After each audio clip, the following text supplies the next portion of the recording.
Sian Lim at Iris Lee, 2 taon nang nagkakamabutihan.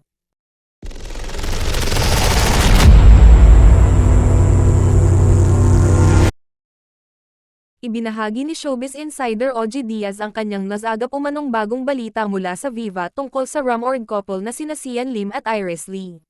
Sa latest episode ng Showbiz Updates nitong linggo ika-10 ng Marso, sinabi ni OG na 2022 pa raw nagsimula ang ugnayan nina Sian at Iris.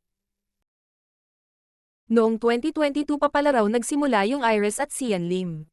So, hindi natin alam kung sila na ba or magkaibigan lamang. Or getting to know each other lamang sila.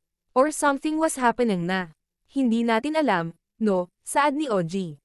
Pero 2022 pa raw yan. Sabi, yung Hello Universe na dinirect ni Sian Lim ay nandon na siya, Iris, mga July 2022 daw, aniya.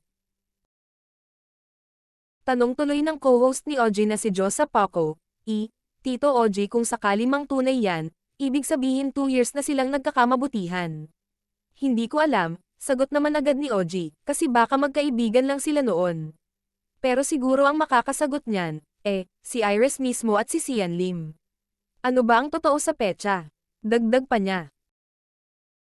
Nagsimulang umugang ang pangalan ni Iris bilang bagong babaeng nagpapatibok sa puso ni Sian sa showbiz-oriented vlog din ni OG noong Disyembre.